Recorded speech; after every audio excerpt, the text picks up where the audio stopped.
Back here with this group and seeing so many people that I remember from past experiences. I've been active and involved in politics since the 1972 run of Richard Nixon. And then I remember getting involved when Carter and Ford were running against each other. So I've been at it for a long, long time. I'm born and raised here in San Diego. Not only have I been involved in politics, but I owned an advertising agency for about 40 years, 35 years. This is my 40th year in ministry. For 40 years I've been traveling around the world doing what we call in the Catholic Church missions and retreats, as well as doing biblical portrayals. And I've been portraying different people from the Bible all over the world, including in the Vatican, in St. Peter's. I performed St. Peter twice in St. Peter's. And once when performing Judas in Washington, D.C., a guy was waiting for me afterwards, and he came up and he belted me in the mouth. Why is that funny to you? And I picked myself up and I asked, why did you do that? And he said, how dare you make excuses for that guy? And I said, I didn't make excuses, I made him human.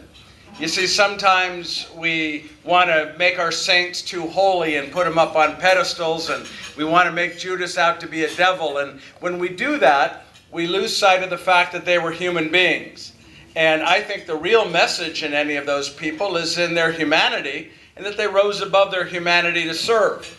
And sometimes we make that mistake in politics.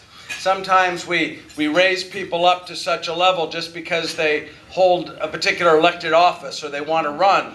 And we forget the fact that they're human beings with shortcomings and foibles and egos and the other things that sort of drag us down. And I think that we're able to support our candidates and our elected officials better when we take them off the pedestal and we meet them where the rubber meets the road, and we encourage them in areas that they need help. If we just sit back and tell them how great they are because they got elected, we're not doing them a service. I can say this in all honesty because I'm not running for anything. The Republican women, you're my heroes. My mother was one. My wife was one. My daughter is too young, but if I have my way, will be one. But you are my heroes. You get more people registered as Republicans than any other group that I'm aware of in the country, as any other single group. You're very active, and you play a huge role if you do what I believe you're supposed to do, which is field the proper candidates. Because nobody knows better than you. You live in the communities as to which of the candidates that step forward and say, I'm running for office, truly do act as they say they believe. You know, we get too many people that'll say a lot of things standing at a podium or say things because they know you want to hear it, but when they get into office, they act completely different.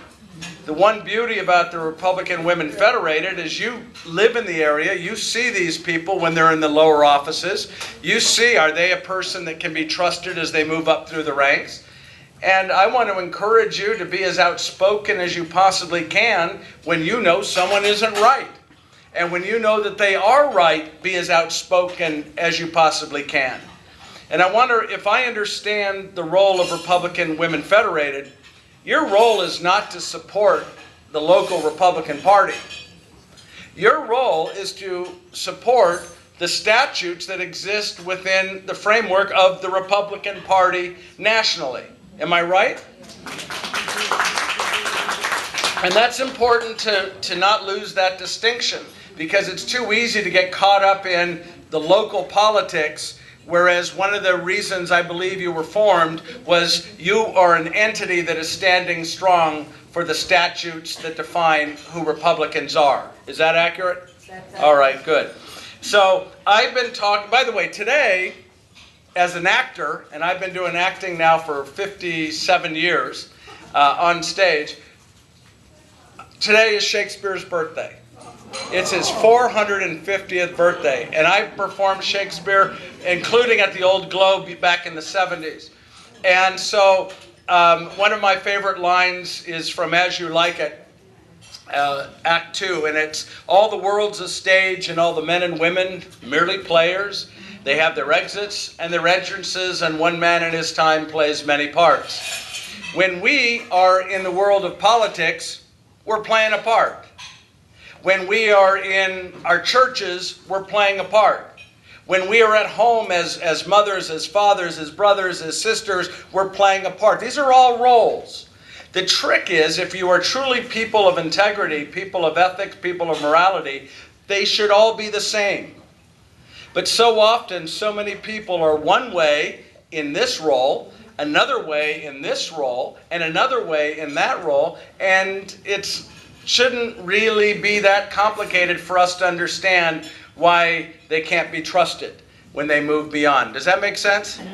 All right. I've been talking about personal responsibility for 35 or 40 years. In fact, I had radio commentaries going and newspaper columns. And I've always looked for people that exude personal responsibility. And once I was on a cruise. And you ever been on a cruise? Yes. You notice when you're on a cruise, they make an announcement, everybody can hear you. They hear you. You can hear them in your stateroom. You can hear them out by the pool. You can hear them in the restaurants. So one day I was on a cruise, and they announced that somebody had lost their diary, but there was no name in it, and they wanted to reunite the diary with the person who lost it. And so they couldn't figure out what to do. So the purser said, "I am going to read from the diary. And when you recognize it as your diary, call us up and we'll stop reading." By the way, as a person of faith for 40 years in ministry, I want to compliment you on that opening prayer. That was beautiful. That was wonderful. Yeah. So the purser started reading. See, I can get right back to where I was. The purser started reading. Day 1 of the cruise, I met the captain. He came on to me romantically. I said no. Day 2 of the cruise, the captain invited me to his stateroom. He again came on to me romantically. I again said no. He told me if I didn't change my mind and say yes, he was going to sink the ship, killing 3,000 people. Day 3 of the cruise, I saved the lives of 3,000 people. Now this is a woman who took personal responsibility.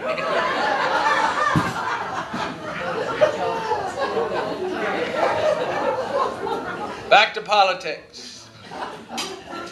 This battle that we have before us is a battle not over issues, but we make it over issues. And it's not over people, and yet we make it over people. It's a battle of ideologies. We have in this country 2 distinct ideologies, 2 different basic mindsets. And the other side doesn't stop. They don't quit. When they have something that they want to get done, they do not stop until they accomplish it. And sometimes we get so caught up as Republicans, as conservatives in the forest, that we're losing sight of the trees. We're losing sight of what the goal is. The Republican Party used to put me on KPBS to do the debates. And I was doing the debates all the time, and I was the one Republican, and then there were 3 Democrats. And they said that was fair.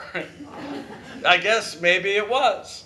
And I remember about 30 years ago, the idea of same-sex marriage came up.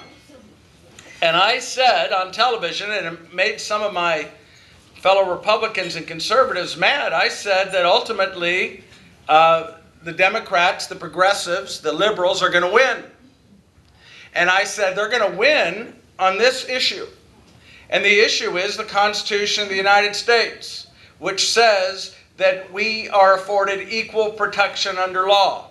I said, mark my words. By the way, I have it on tape, I think, on my website, that interview. I said they're going to use that piece of work from the Constitution because we as as married people, we as people who believed in the sovereignty of marriage, we're wanting all these special bennies from the government. We're wanting tax breaks. We're wanting this. We're wanting that. And the more we wanted separate things just for us, the more they were building a case saying, wait a minute, that's not equal protection under law. Sometimes we don't think far enough ahead. We want what we want today, and we don't look at the bigger picture. They win because they're always looking at the bigger picture. They never stop.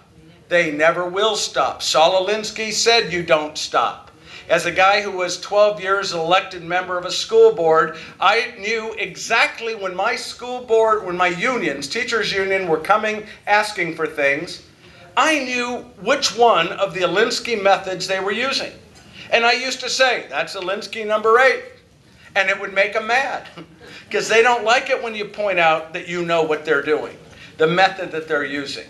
But they use methods, they stick to it, they're like that horse with blinders, and they just don't stop. What we've got is a war over ideologies. Democrats are about restricting our visions, and Republicans or conservatives are about encouraging our dreams. Somebody mentioned dreams earlier. This is all about dreams. This country was a dream. This country was founded as a dream. People got together and they said, I dream that we can have a better place. I believe that there can be a country that affords freedoms and rights to all people. They started with a dream, and we've lost it. Ronald Reagan used to say that America is that shining city on the hill. Well, sadly, it's now this shining little bauble that some people may or may not care about anymore. And we have to be people who are going to fight for the dream, to bring the dream back. I was raised in a Christian home, and my parents raised me to believe that all dreams, all good ideas begin first in the mind of God. And then God searches the world over to match his dream with a human dreamer. Isn't that beautiful? Well, if you believe that, and you do have this dream, and you do have this ideal, and you do have this concept, and you believe it came from God, you don't stop just because maybe there's something good for you. It's not about what's good for me. It's about what's good for the country. It's about what's good for all people. Now, what is a dream? You know you're getting old when you focus more on your memories and less on your dreams. And how many people do that? How many people do we get together when we're at Republican functions? I remember those days. I remember Goldwater. I was a Goldwater girl. What are your dreams for today is what I say to you. What are your dreams for tomorrow? What are your dreams for the Republican Party as a Republican Women's Federated? Which direction do you want to go? We need to be a country, a nation of dreamers. People who not only see the problem but can envision a solution. If you restrict the dreams, you limit the solutions. Am I right? There was a boy who was born without a right arm. And one day he went to his parents when he was about 11. Said, Mom, Dad, I want to learn judo. His parents said, I don't know if judo is the best thing for a kid without a right arm. But they were loving parents, and the boy really wanted to do it, so they said, fine. So they put him together with a judo instructor. And the judo instructor, from day one, started teaching him one particular judo move. Every single time they had a practice, he taught him that one move. Week in, week out, month in, month out for almost a year. At the end of a year, the coach put the kid into a competition. Well, the kid won the first round. He won the second round. He got to the semifinals, he won the semifinals. He got to the finals, he won the finals. He went to the coach and said, how did that happen? You taught me only one move. He said, yes, but I taught you the most difficult move in all of judo. And the only way your opponent could beat you is to take hold of your right arm. We need people in our party, we need people in our life that don't see our limitations. Our limitations aren't the liberals. Our limitations are ourselves. We get in our way more than the liberals do. They're just convenient to blame. We can blame the liberal media. They're convenient to blame. But really, it's with us, individually, because we're not standing strong enough for what we believe. We're taking the easy way out too often. We're letting our elected officials get away with telling us one thing and doing something else. And that's wrong. We're the ones that can change it. We're the ones that have the dreams. We're the ones whose dreams can come true if we but work to make them come true. So how do we bring back the dream? The D in dream stands for Democrat. Get rid of all of them. Somebody said at the beginning that the worst Republican is better than the best Democrat. Well, that's probably very accurate. But Democrats care more about what they promise and less about what they provide. Am I right about that? What was yesterday? Earth Day. So here's a list I found of what Democrats told us was going to happen at the very first Earth Day in 1970.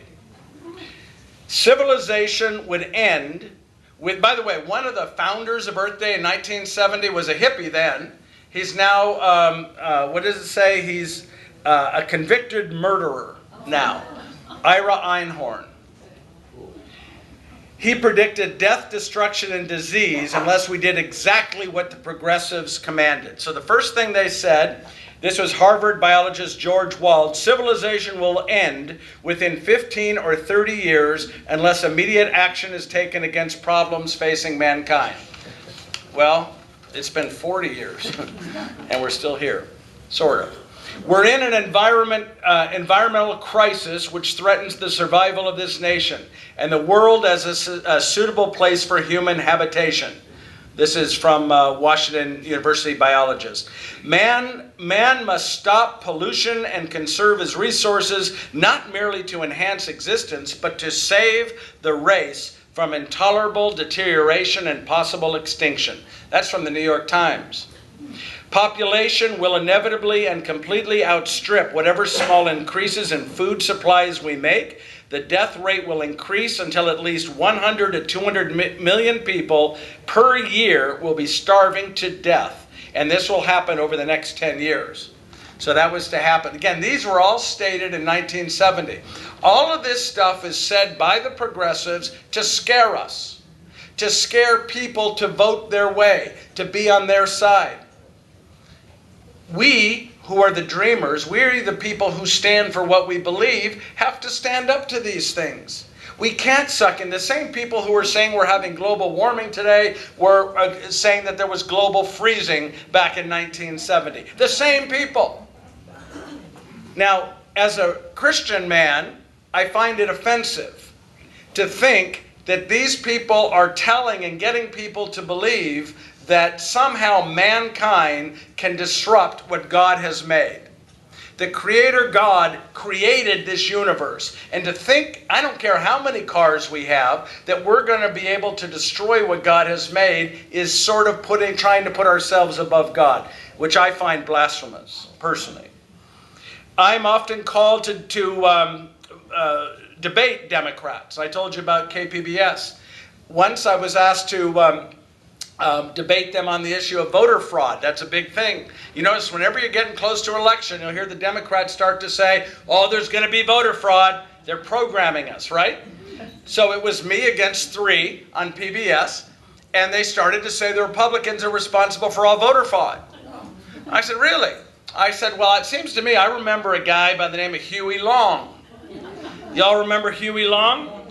Louisiana, not a Republican. In fact, I learned recently that the cartoon character Foghorn Leghorn was made to make fun of Huey Long, which I never knew before.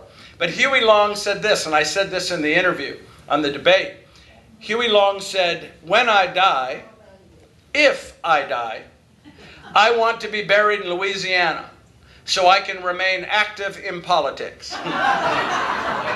This is a Democrat bragging about voter fraud, which they've done not only in Louisiana, but Chicago and many other states where Democrats control. So the D in dream is Democrats, get rid of them all. Francine Busby, who's now the leader of the... I debated her many, many times at colleges and when she was running for Congress. She's the one that stood up in front of a group of supporters and asked if there were any who were illegal there, and she was trying to tell them how to vote and how to become active in her campaign. And these are the ones lecturing us on voter fraud. And by the way, she was sitting right next to me when I told that story of, what's his name for Louisiana? Huey Long. So anyway, the R in DREAM is for Republican. Get rid of a lot of them. Support only the good ones. Just because someone calls himself a Republican, that doesn't mean they are. You know, Teddy and I were going back, how many years? 30 years, something like that. But she was saying, we were in the trenches together way back then. You get to know people because you've been fighting battles with them, because you stood next to them. When we did, I remember when the Gore was running, we were doing the walks downtown. I had the megaphone out trying to get people to walk, and I had my little daughter in a stroller, and I got her I couldn't teach her to say Daddy, but I got her to say no more Gore, you know, and so she's shouting no more Gore. See, it isn't just calling yourself a Republican. You might remember former Senator Alan Simpson, Republican from Wyoming. Here's a quote from him. If you can't compromise your ideals, let me repeat that. He said, if you cannot compromise your ideals, you have no place in politics. I'm here to say, Mr. Simpson, you had no place in politics if you think it's about compromising your ideals. We can compromise on things, but we cannot compromise on what we believe in and what's important and what people have died for in the 250 years that this country has been around. You don't change your principles to keep up with society. You live and govern by your principles to change society. Am I right? Yes. The Republican principles say this on their website. I am a Republican because I believe the strength of our nation lies with the individual, and that each person's dignity, freedom, ability, and responsibility must be honored. We all agree with that. But are we standing for it? Are we fighting for it? And that means people who are different than us. That means people who are different. This gentleman who's running for the Congress is a write-in candidate. The person he's running against, who is on the ballot as the Republican candidate, is a cross-dresser. Yes. Now, but I'm gonna say something here that you may not like me for. You don't have to vote for him, but you got to treat him with respect. Yes. You don't have to vote for him, but and I respect you, sir. When you came up here, you didn't mention it. You're treating him with respect, even though you know in your heart that's not who you want representing you, and that's why you're running. So we should learn about people, but it doesn't do the party any good, and it gives us, the liberals, something to shoot at us about if we are dealing with people with a lack of respect. We should be the party that shows respect for everyone. Amen to that? It's in our platform. I believe in equal rights, equal justice, equal opportunity for all, regardless of race, creed, sex, age, and disability. I believe that free enterprise and the encouragement of individual initiative have brought this nation opportunity, economic growth, and prosperity. I believe government must practice fiscal responsibility and allow individuals to keep more of their money they earn. I believe the proper role of government is to provide for the people that should be underlined, only those critical functions that cannot be performed by individuals or private organizations, and that the best government is that which governs least, which of course one of the founders was very well known, Thomas Jefferson, for saying. I believe the most effective responsible and responsive government is the government closest to the people. So the R in DREAM is for Republican. The E is for effort. Find and support good candidates. Hone the message. We were talking at the table. Hispanics. You know, the Republicans, a lot of them say they're giving up. Well, in actual fact, as we were talking at the table, the Hispanics are actually closer to us in basic views and understandings of family and love of God and love of this country than we give them credit for. the problem isn't the Hispanics. The problem is we're not honing our message in a way that's reaching them. There was a congressional candidate in New Mexico a couple years ago. He had somebody running, he was running in a district that was all Democrat, very Hispanic. He figured out how to direct his message in a way that reached the hearts of the Hispanics that were controlling that district, and he won. So we have to realize that all people need to be respected, and just if you have a child, you don't talk to them as you would talk to a college student. Am I right? So if you have somebody who's coming from another country, we don't talk to them in the same way that we talk to somebody who was born and raised in Iowa. We hone the message in a way that they'll understand. And that's what we have to learn to do. We don't give up because we have a dream, and we have a dream worth fighting for. We increase the registrations of Hispanics, and we do what Republican women do incredibly, and it's get out the vote. The A in dream is attitude. We got to change our attitudes about things. You get up in the morning and say, "Good morning, God," or do you say, "Good God morning"? Well, how do you start your day? We should be happy we're Republicans because we have the best platform that exists. We, more than any other party, and there's a couple hundred parties. Did you ever look at all the list of different parties? We have, I believe, the best platform at its core than any other party that's out there. We should be excited about being a Republican. And through our excitement, that will bring other people into our party. Our Declaration of Independence was created by our founders, willing to risk everything, their lives, their fortunes, their sacred honor. We have people who run for office who aren't willing to risk losing. Not losing their lives, losing office. They won't say what they need to say. They won't stand firm on a particular issue because they're afraid to lose. The only reason we have a country is because people were willing to lose their lives. And we have people that won't even take time to do the right thing for fear of losing that election. It's not about winning the election. It's about bringing back the principles that made this country great. Is that correct? Yes. We're all in agreement with that. Good. You know, our Constitution, I call it, and Republicans sometimes don't like it when I do this, but our Constitution is a living document. But it's not the living document the way the Democrats think it is, which means they can change it any way they want. I say it's a living document because there are 3 provisions within the Constitution that allow us to change the Constitution. The founders were so smart in what they did that they wrote into the Constitution ways that we could change it. That makes it living. But there are provisions and ways, laws, for us to follow to make those changes. The Democrats, the liberals, are finding it too difficult to change it the way the Constitution says, so they're doing it through judges, or they're doing it just by mandates, or they're doing it through executive orders. We have to stand strong and say, we have a Constitution, it has a provision, 3 provisions, different ways you can change it. We have to stick to those things. The M in dream is maintain. We must preserve those things that are right. There's a wonderful old saying, if you don't stand for something, you'll fall for anything. The nation is good, as Tocqueville said, because her people are good, and her people are worth fighting for. Let me end with this. Where I live out in Alpine, we have a lot of critters. And I have 2 dogs of my own.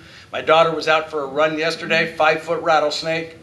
And we have a lot of rabbits, which is good because it feeds the rattlesnakes again. But do you ever see what happens when a dog sees a rabbit? The ears do this.